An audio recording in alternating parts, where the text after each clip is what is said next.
So we just had this post that's had a lot of comments on it. Overwhelmingly negative comments. It feels like there's a lot of opinions out there. I didn't see like a distressed baby like it was holding on for dear life. What's right? What's wrong? Like, what should we be doing? This is child abuse and this is wrong and those parents should be locked up. And the same could be said for obese children. What is recommended? What is an appropriate thing to do with your kids? I wish from a very young age that someone had taught me to stretch and I just kept that mobility. If you look at a toddler, they squat really well. Wish I could squat Yeah. past the grass like that. Then we go and stick them in school in chairs for 12 years and they end up as adults and Yeah. we're like, got to learn how to squat now. If you could keep all really healthy movement patterns and just knew to keep that as you go into adulthood, how amazing would that be? We're really underserving the kids in the world. Hi, I'm Jaymie. And I'm Stacey. And this is the Body Smart Podcast. And today we are talking about whether you should take your kids to the gym or get them to work out with you, whether that's at home, in the garden, at CrossFit. So we just had this post that's had a lot of comments on it.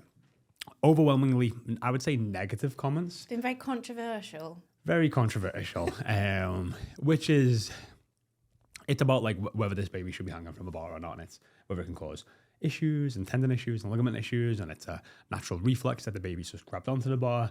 But when you see this baby, it's a cute baby, dead smiley. I think I checked out the Instagram. It's like a 6-month-old baby, so it's not brand new, as Steph says when they come out. It's a brand new baby. it's 6 months brand new. And yet the baby doesn't look distressed. Is smiling, is like looking at the mum, looking at the dad. Or not looking at the mum. The mum stood behind the toddler or the baby. And yeah, it holds on for like 20 something seconds. And then like kind of lets go and the mum catches and the baby's dead smiling and happy. A lot of people have liked it, shared it, had lots of like positive stuff when people have just liked and shared it. But when you go to the comment section, the comment section, that's where, that's where a lot of negativity. If you want to go and have a good like popcorn fest, go look at that post. Yeah. So yeah, I never looked at it and seen anything like malice or, negative in that sense. I didn't see like a distressed baby like it was holding on for dear life. Mum and dad both do CrossFit, and we were speaking to Melissa, one of our in our team, and she goes to CrossFit, teaches CrossFit, goes to the gym all the time, and like I've found that when you go to a lot of more like group class and gyms or CrossFit gyms, there's loads of kids there and like jumping off bars and hanging from rings and doing all type of stuff because it's like monkey see, monkey do. That's what they see their parents doing or the people out there, and it's like they want to get involved as well. And if it was a playground and there were kids hanging off bars and swinging on rings, nobody would be losing their head over it. Yeah. So I guess the reason we wanted to make a podcast episode on this is because it was so controversial. It feels like there's a lot of opinions out there around whether kids should even be in that space, like what's a healthy thing to model to your kids, where's the line, and so we just wanted to have a bit of a discussion about it, because even within the team where we all have quite strong positive associations with exercise, there was still a bit of debate about like what's right, what's wrong, like what should we be doing with our kids. So we thought it's a really interesting topic to explore and actually do some research and find out what is recommended, what is an appropriate thing to do with your kids. Yeah. And I think with stuff like this as well, especially over babies and toddlers, like it changes all the times. Like loads of people have heard like, oh, you shouldn't strength train your kid because it'll stunt the growth. And, or... Which, by the way, is not a thing. It's bullshit. There's research studies to back it up. I'm not just saying that genuinely. Put them in the show notes. But it's absolutely fine. Yeah. And then like a huge thing was, oh, your knees shouldn't go over your toes when you lunge or squat. Like I actually, when I done my personal training certification when I was like 19, failed on one of my exercises because my knee went too far over my toe in a lunge. And it's just like, that's like, again, completely outdated. Yeah. Like I'm literally doing the guy's program now, which is knees over toes guy. And it's actually how you make your knees stronger is by training them going further over your toes and getting strong in that range. Well, it's crazy because why would you not train your knees to ever not go past your toes when in real life it happens all it's the time. going to happen, and then you're going to have no strength in that range of movement. Yeah, so there's stuff like that happening all the time, and I have a different view on a lot of different things than some people, but I'm just like, yeah, I would only want any child or any baby's best interest at heart, and I think that's obviously a lot of parents feel that way, and when they see such a young baby. But there was literally comments like, this is child abuse and this is wrong and those parents should be locked up, and I was like, like, look at these parents, they're like fit, healthy, active. There's no doubt they don't look like they're doing anything malice. There's no doubt they want that for their kid as well. And even let's say that was the wrong thing to do. There was no malicious intent on that. Like you could just sort of tell from the video. And it's like, I'm sure that baby is going to go on to be, 20 times stronger than most humans on this planet, just because they'll grow up, mirroring. In the right environment, mirroring that. And I think something that one of the other team members said was really interesting when we read out the one about the child abuse, one of the comments about child abuse. He was like, yeah, well, I bet the people who put their kids in front of TV for like 3 hours a day don't call that child abuse.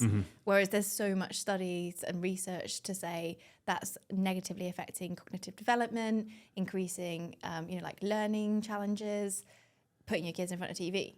But it's societally normal, so people don't find it weird. Yeah, exactly. And the same could be said for obese children. You know what I mean? It's like, has an obese child picked up the habits and is being given the food that an obese parent has? And again, lots of studies to show that overweight kids will get bullied more, will struggle more at school, will have more self-esteem issues. And that's, so like, is that not like a form of, abuse? And by the way, like there's, like I've definitely got a lot more empathetic as I've got older and I've just understood people more and a more diverse range of people. I would have been like, well, yeah, that is a, abuse to have an obese parent, to have an obese child. And that, like that would be much more of a direct approach I might have had like 5 years ago. But like for stuff like that to change, it's such a societal change. Like obesity is such a complex problem and some people are just living the way they are, almost just in autopilot and don't even realize they're just like choosing convenience and doing this and doing that. And I'm a big, believer in like you have to take ownership for where you are, and it's maybe not necessarily your fault, but it is your responsibility and you do owe that to yourself and to your kids to make a change. But like it doesn't mean that it's not friggin' difficult. You know what I mean? If you're overweight, your partner's overweight, your kid's overweight, you don't have any knowledge around nutrition, you don't know where to start. It is difficult, and that is probably going to get passed on to children and so on and so forth. But yes, it doesn't mean that it's right. It doesn't mean that it's not that I wouldn't want to see change there, but it's a very hard pattern to break. So on the flip side of that, the things that are good to pass on to your kids, in our opinion, right, and also the science, is healthy habits. So that's where, when we looked at that video of the baby in the gym, we all kind of saw it of a viewpoint of, but the kids going along with their parents to the gym, they're seeing that being modeled as a normal thing that we do as a family, and picking up that whole like healthy lifestyle from the age of 6 months. Like surely that's a good thing. Yeah, I think a lot of because you said this as well, like you thought that baby was a lot younger than it actually was. It's like it was like 6 months old. She was quite a dinky little baby, like, size wise. Yeah, so some people might have thought that's a 3-month-old baby. So yeah, I definitely, that's a huge why for a lot of the clients that we have. So like if you grow up with a healthy relationship with food, you understand your hunger and fullness cues, you just regularly drink water, like you will just grow up and then become an adult and just not really suffer with like maybe something your parents really did struggle with, which was like always feeling hungry, maybe, or just like hormones out of whack, leptin levels out of whack. Just struggle, and you've had to really fight through that and upskill yourself to become, more educated around nutrition, more self-aware, manage your emotions better. But like, if your parents then teach you that, like they've literally solved such a huge puzzle of your life because you do this every day. You have to learn to manage your emotions on a day-to-day basis. You eat every single day. You drink every single day. Like, are you making choices that are in alignment with a healthier lifestyle?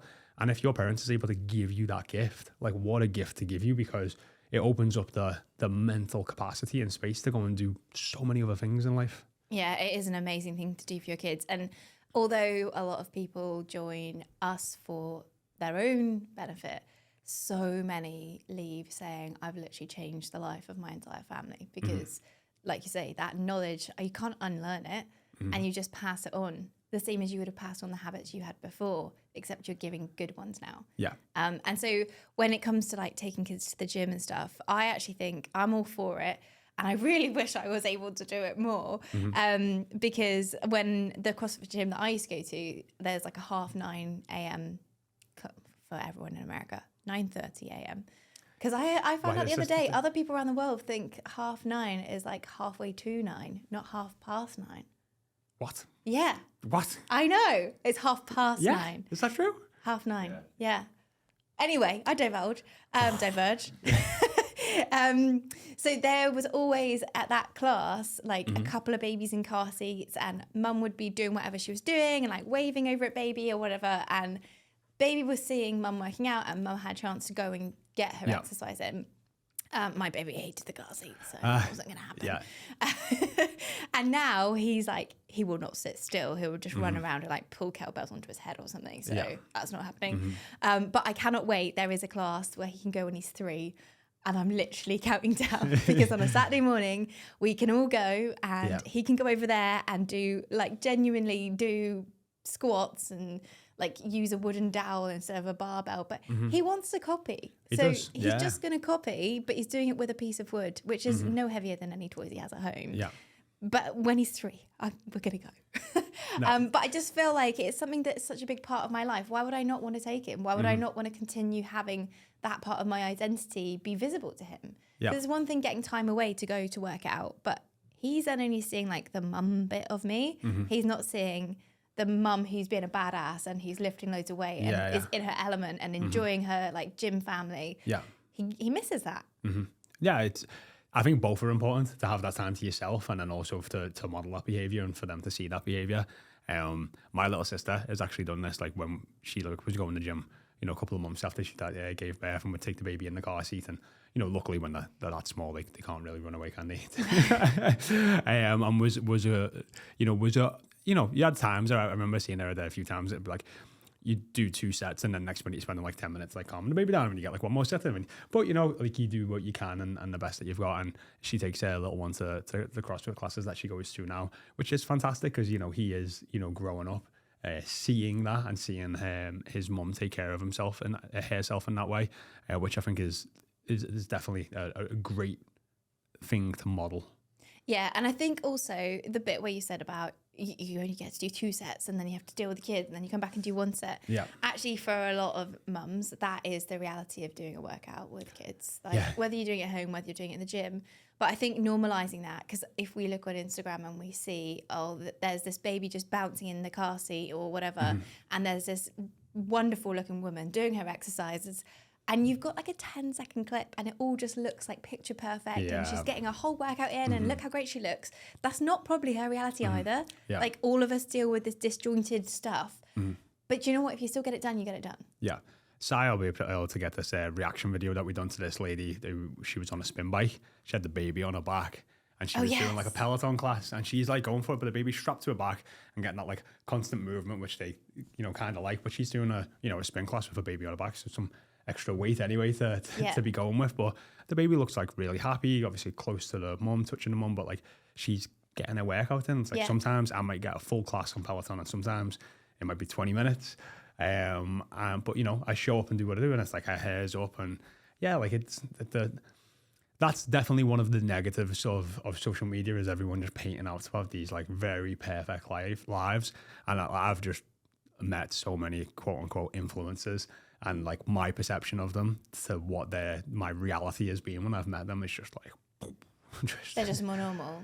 Yeah, they're just more normal. And yeah, because everything seems so perfect. And then when you meet them, you're like, oh, you're just a human as well. You've got issues as well. You've got some broken stuff going on too. It's like, you know what I mean? It's just like, and you figure that out like within like a couple of minutes of speaking to them. And I'm like, that's actually really nice and reassuring. But like, if you just showed a little bit more of that, but it's not what gets the likes and the clicks and everything else. Yeah. Yeah. And so if, you know, we're feeling like we should be having this great workout with our kids there and stuff, like that isn't actually reality. And it is something that we always say to our clients and also in all of our content. It's important for you to have time away to work out as well. Like, yes, amazing. Bring kids along sometimes, do a workout in the kitchen sometimes so they see you do it. But also, you also can have some time where you just get to focus on doing your full 3 sets with no interruptions and hitting your PBs and doing it for you. Yeah. It's, and like being able to get that time as well. I know you kind of brought this up slightly on a different podcast. I think a lot of men don't understand the struggles that women go through when it comes to like managing their weight maybe or their body or even just parts of their mental health, and maybe that exercise can be like a real crutch for you or something that you really want to do and means a lot versus your husband or partner may have an active job or doesn't work out that much or just goes and plays golf and doesn't really gain any weight. So they don't really see like how important this part of your life is to you. And, you know, making sure that you're having a conversation with them like, hey, like, I want to do like 2 sessions a week when I'm on my own. Like, are you okay to have the baby at that time? And, you know, just setting those expectations. I think one of the things that I've learned in all relationships, whether that's professional, personal, or anything else, is like, just the number one thing that kind of just ruins stuff is like uncommunicated expectations. So like when you have an expectation of your partner that they should just be able to read your mind and do the thing, and you don't actually express that, like it often just ends bad for both parties. And it's the same in the professional side of things. Like, well, I just expected you to do this work thing. And it's just like, why didn't you just read my mind and do it? You know what I mean? It's like, it's the same thing. So just like uncommunicated expectations, like, well, my partner should just know that I need to go and work out twice, you know, and it's like, instead, just like asking and then creating a plan. And then if they fucking step the line and don't show up, yeah, then give them a kick in the ass, you know what I mean?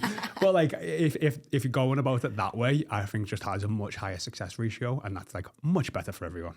Definitely. And I think that then becomes just part of a routine when it's discussed and it's out in the open and it's something that you've both made a plan for. Yeah. That becomes part of your life as a family. Like on a Tuesday, mum does this and I go to the park with you, and that's something the kids know. Sorry to interrupt. If you are enjoying this podcast, we would ask you to go and hit the subscribe or the follow button, as we are on a mission to grow this podcast to be as big as it can be and get some amazing guests on here to give you guys even more value. And in terms of actually getting the kids active and taking them, your dad can still go and do something fun with them. Yeah, definitely. And there was one study I found actually, which was really interesting. Maybe I shouldn't be saying dad should go to the park with them, because there's a direct correlation with how much time dad spent with their kid in the week to how active the kids were. Okay. And if they spent, like, say the time after school they spent with their dads, they were more likely to be active. And if they spent it with their mums, they were more likely to be sedentary. Okay. Which was really interesting, because I feel like there is those kind of gender roles of like, oh, dad will take the kids to the park and kick the ball around. Right. And mum's probably at that time doing something for herself, because that's like the only time she's had, or she's cooking the dinner, or, you know, whatever. But you know what? You could be the one to go to the park. Dad could cook the dinner. Yeah. Why not? Yeah. It's tough. The relationships are, you know, I think everyone can look at their own relationship and look at other people's relationship and be like, how does that work?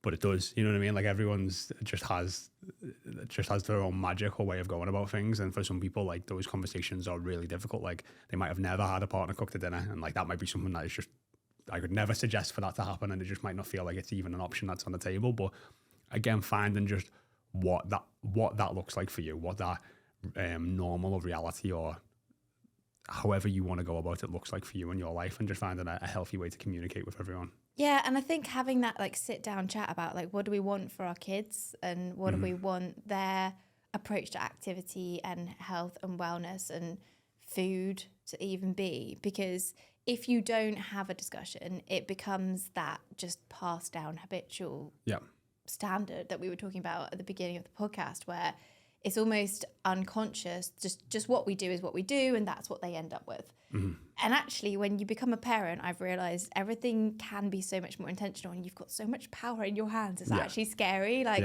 all the decisions you make have these knock-on influences now to this other little person and how they're going to think about things. So I think having a conversation of like, what are your hopes for your kid, and what do you want their approach to be? You can then create a lifestyle as a family that can result in that. There are all those big conversations to have to make sure that your values are aligned with the actions that you're taking, because when there's a misalignment of values, that's definitely where, again, those uncommunicated expectations come in. And this is what you want, and that's what they want, and it's like, well, we didn't speak about this, so we just keep putting heads around the same topic. And I think it's even down to like people I've got friends who really, really push their kid to go to football, and he trains like 3 times a week. He trains till like 9 o'clock at night, and he's still in primary school, and I go to bed at 9 o'clock at night. But to them, that is really important. Like, he loves his football. They want him to be active. They want him to do well. Maybe he'll even like go semi-pro. So like that's important to them. But if someone said to me, you're like, you should put Nate in football till 9 o'clock at night when he's 10, I'd be like, sleep's more important. It's just tough, isn't it? Like, I think we all just naturally do judge, and I just don't think that there's not one right way to parent, you know what I mean? No, it's your values. Yeah, right? It's your values. Like, I've walked, like, so I do a lot of hiking and go up like a lot of mountains in the Lake District. And every now and then you'll see like just a couple with like a baby strapped to them. And like my first reaction has been, holy shit, like if they fell, like that baby's like done. I've never even thought of that. Oh, right. Oh my gosh, I feel so bad. I'm more like, well, there's no way he's going to sit in there for that long. He'll just get bored. As it was never been a problem for me. Yeah, yeah. So because I'm like we're going up like 800-900 meters. Oh yeah. And so like some of the paths on. So I like at one point they were like stopped at the top, and I thought I'm going to go and ask, and I spoke to them, and they were like, I've been hiking for like 15 years. I was like, I've never fallen. It's just like this is just normal for me. And his answer was, people have probably got more of a chance. More normal people have got more of a chance of tripping in the street with a baby than I have going up one of these mountains with the baby on my back. So for them, it's just like just another normal day. I've not tripped in 15 years. I'm not going to trip for my baby. I love hiking. I want my baby to love hiking, and that's what we're going to do as a family.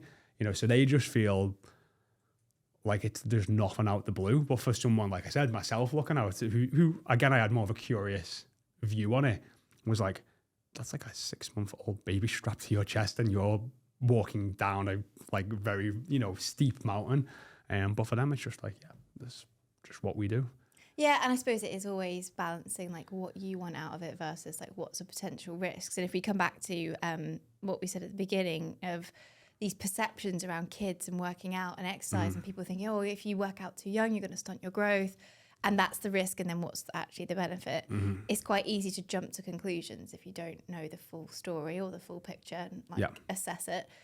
So when it comes down to it, actually, you know what, if you're going to get a kid doing like push-ups and squats and body weight stuff, is no different to them running around in the playground and doing silly stuff. I wish from a very young age someone had taught me to stretch, and I just kept that mobility. Someone had taught me how to just do like great movement patterns for like resistance training, because they're just all things that when your brain is that plastic at that age and you just pick things up so quickly, and then you could just like maintain great mobility. I'm like, oh, what a gift. You were saying about the nutrition. If you could keep all really healthy movement patterns and just knew to keep that as you go into sort of adulthood, how amazing would that be?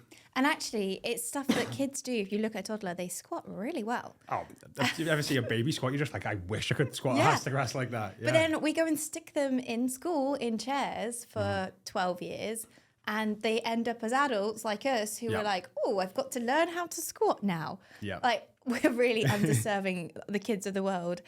So yeah, I do think like giving them practice, and actually there is a lot of research to show that kids thrive on high reps. So like, don't give them load, obviously, when they're small, but just get them to do like loads of reps, because it's muscle memory and it's teaching their body like, this is how we squat, this is how we bend over properly and pick something up. And actually, they will probably start off doing it pretty well anyway, because their bodies are biomechanically not limited by having a lifetime sitting in chairs. They've got great range of motion in a lot of ways. Yeah, they've got their flexibility, and they haven't got like little niggles that are stopping them moving correctly. So just getting them to just keep doing that stuff. Yeah. But in a fun way, because obviously no one wants to be told to do 100 burpees by the mum. No one wants to be told to do 100 burpees by the mum, but if you've probably seen the mum doing 100 burpees, the kid probably would just start doing burpees with you. There is that sometimes, and it's just people's like perception of it. Like, if you just keep telling your kid like, you're gonna hate burpees, like, you know what I mean? Versus like, hey, we're gonna do 10 burpees at the end of the workout, and it's just, there's just so many different ways you can view and change your people's beliefs around certain parts of exercise and health. Yeah, and you're so right, but they do copy. So like the other day, I've been moving all my gym equipment into my new office at home, and I've got some like 2 kilo dumbbells just for doing like lateral raises, because they are the devil. Yes. And he picked one up, and I was like, whoa, you only weigh like 12 kilos. And then I did the math. I was like, it's just not that impressive. But it is impressive. Like, he just picked up a full-size weight, and he did it really nicely. Like, he bent down, had his nice straight back, he picked it up. Because he's seen like, oh, that's what those are for. You pick them up and then you do something with them. Yeah. And it's really cool. Like, I've never sat him down and been like, right, now watch carefully, because this is how we pick things up and this is what we do. He's just absorbed it. Yeah. No, definitely. And I've seen it on like loads of clients who've sent me like form check videos in the past, and it's like, every now and then they'll just have like the 4-year-old daughter who's like trying to do push-ups with the mum next to them and stuff. And it's they're cute, and it's also like great bonding time for them. But also like they're literally mirroring what you do. And they're seeing like, hey, like mum does this a couple of times a week. like I want to do this a couple of times a week. And it's like for them, it doesn't sound like a chore or something. It's like they want to exercise as well and copy and keep living that life. Yeah, and I think that's the thing that's normal for kids. Like there's that drive to be active because it feels good for them. Like you let a bunch of kids loose in an outdoor space and they instantly run around. Yeah. They don't just stand there at the corner being like, oh, we're outside. What should we do? Like they, they understand that it feels fun to run around and like be a bit crazy and move your body. Yeah. And I think there's so few opportunities now for kids to just do that compared to, I don't know how many decades ago, there was just a lot more outdoor free time. And so if your kids aren't getting that recommended, it's actually 60 minutes a day that they should just be running around being kids and being active. And if that isn't in like free play time in your lifestyle, creating like a segment of your day where you do a fun workout together could be contributing. And that can be like dancing along to something on YouTube or joining in with your squats that you're doing at home. It can be anything, but they really need that for their own like physical and mental health. Well, that's one of the gifts I'd say my mum gave me about 14. So, you know, I think this is just about when like Xboxes started coming out. Maybe it wasn't, I don't know when the date was, but anyway, I remember having an Xbox around that age or maybe the last couple of years. And, you know, prior to that, I would come home and play football in the street. I would go on my bike. I was very, very active. And then started progressively playing more games and spending more time indoors. And then when the summer holidays would come and there wouldn't be, you know, activities in school all the time or, you know, seeing as many friends, I would spend a lot more time being sedentary and like gaming. And like I would just become this like ratty, horrible, angry, short kid to the point where my mum was like, what is like got it? It's like a week or two after, you know, summer holidays, to the point where she was like, you just need to like go for a run. And I was just like, and she was like, you just go for a run, like run to the train station, like come back. So it was like 4 or 5 miles. I'm going to come back and I was just like on fire, just like alive. Like she was like, it was like bipolar, bloody completely different person to who left the house to who come back. And I think just from that time, like she was just like, you need to go for a run again tomorrow. So like when you know what I mean? Yeah. Was that like your daily prescription? Yeah, and it was like, so I got up and I was like, I really want to shoot. And then she just like bribed me to go to an extent. And then I would go and I'd come back and I'd be like, great, good for the day. And I was like, and I think it just clicked for her, like, oh, you know, I'm not moving as much and I'm spending more time in front of a screen and gaming. And like, that's fine. Like, she didn't have that much of an issue with it. But when there was no movement or exercise, like it was having a detrimental effect on my mental health, more so than my sister's. And like, yeah, that's just like an awareness she gave me from a young age that I've been able to, you know, carry on into adulthood and to be able to, you know, really make that like a non-negotiable, and not for even like the physical health benefits, quite literally for the mental health benefits. Yeah, and I think that's often overlooked because if you go on the internet and you look at like, oh, should I get my kid to work out? There's all these lists of like, oh, help strengthen their bones and improve their blood pressure and like all this stuff. There's no mention of it helps them develop their cognitive abilities, manage their emotions, be in a good headspace, regulate their emotions when they're at school. Yep. Like all that stuff that as adults we talk about all the time. Exercise is so good for all these reasons, and yet for kids it's all very much about like the physical. Yeah, I people don't like me saying this, but I think it's just like be like a dog in that sense. Like if you leave your dog at home all day, you don't take it for a walk. Yeah, but it's okay because you call yourself like yeah, a dog, okay, so it's that's fine. Okay, yeah, but like let's just like if you have like it's the same. If you leave your dog at home all day for like a day, maybe it's fine. Day 2, you've not taken out for any walks. You come home, your shoes have been ripped up. They've had the zoomies. They've run around the house a million times. If you had a camera, they've chewed your couch up, and they're a bit ratty. And you're just like, ugh. Like why? Like they need exercise. They want to move. They're like trapped in their own sort of minds, and they need that like outlet. They need to go and let that energy out. And I just don't think we're just too dissimilar as people. Like we need to move more, and we really, really don't. And that's a huge thing where I put that, oh, you're moving your body on stories all the time. And it's like people are like, oh, does that mean every day? I'm like, yes. Yeah, but it doesn't mean working out every day. It doesn't mean working out every day. It means just moving your body in some capacity every day. You know, doing 1,000 steps in a day is just like not a healthy way to live physically or mentally. and just making a conscious effort of like every day I'm going to be moving my body in some capacity. And I think even that is a really healthy thing to pass on to your kids, because I know like my parents did work out when I was younger, but it was very much like mum went to her step class, dad went for a bike ride. We never saw any of that really. But it wasn't like a daily thing. It wasn't that like, do we move our bodies every day? And so that was quite a big lifestyle adjustment for me, because it wasn't really normal. And I think just having that normality of like, oh, we're all going to go out for a walk, or we're going to get down on the floor and do some stretches together. Just doing something is really important. Yeah, I had the opposite as well. Like my mum and dad had two flower shops, and my dad was a postman. So he was like, his whole thing was when I started going to the gym was like, oh, you're going to get fake muscles. Like you're going to get fake muscles going to the gym because you're like lifting weights to get them. And she's like, I've got real muscles off like lifting buckets of water from, you know, and just like carrying stuff off. I can't get my head around like, what would they look different? It's just like, you know, you've got to, because I was like going to the gym at like, this is like 17 years ago. So it wasn't like a thing the way it is now. And, you know, his whole thing was like, well, he's got like big arms and he's like in shape and he's never had to lift a weight in his life. You know what I mean? So like that was his thing. Like that's a more like manly way of being in shape, you know what I mean? I'm just like, fuck you, you know what I mean? Kind of thing. But then he was in that lucky position. He had an active job, right? He had two very active jobs. So like it's something like, and he's never had to worry about his weight or his diet, and just eats like the worst things in the world.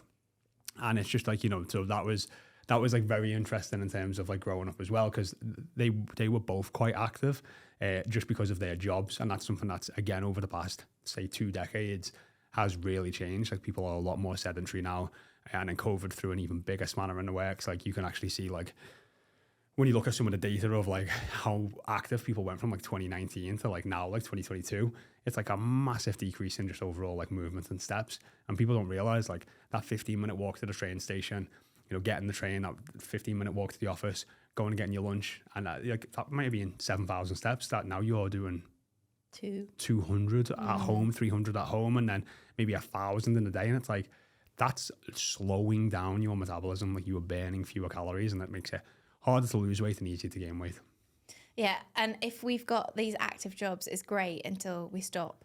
Because I know for me, my mum was a hairdresser, so she was on her feet all day. And then COVID came, obviously salons shut down. And she decided, I actually don't really want to go back, when it was all like she had to wear crazy amount of PPE and stuff. So she did early retirement. And it would have been very easy for that to be her lifestyle as well, of just like not really doing much at all. So it's had to be quite a conscious decision to, okay, start going to classes. Now they're back on. She bought an electric bike this week. Very proud of her. So she can like go out around the lanes and get some exercise. But yeah, it's very easy if you've got that like baseline amount of activity that for you is normal, to feel like everyone else doesn't need to do stuff, because you should just be active. You should just be. I mean, it's the same thing happened to me. I was personal training and went working online. And my steps went from 25,000 a day, lifting weights, demonstrating exercises, to 4,000. I'd never gone for a planned walk through the week in my life. You know what I mean? I was like 26 years old. I've never had to consciously go for a planned walk. That was such a shift in mindset for me. Like, oh, I've got to put an hour in my diary to go for a walk in the middle of the day. Like, what is this? But then, you just look at the data and the steps, and you're just like, I'm just not active at all anymore. So you do have to consistently adapt and change, especially if your lifestyle changes and moves. But I think if your parents just develop this skill set and have that skill set and have that adaptable mindset of like, hey, like we've moved houses now, or we've got different jobs, and then they go like, look, we're not moving as much, so we're going to make a point of moving more as a family, or we're going to like reduce calorie intake because that's what's happened. Like when I went from 25,000 steps, I only actually got it back to about 7, 8. I had to eat 1,000 fewer calories a day. Like 1,000 fewer calories a day. So that took me like dietary wise, like quite a bit of adjustment. And just like all of that awareness, like if you can learn that and pass that on to your kids, it's just such a gift. If you guys have kids, sorry, I've done it now. But like, what would you want to pass on to them? Like, what kind of mindset would you want them to grow up with so they don't have any of that struggle?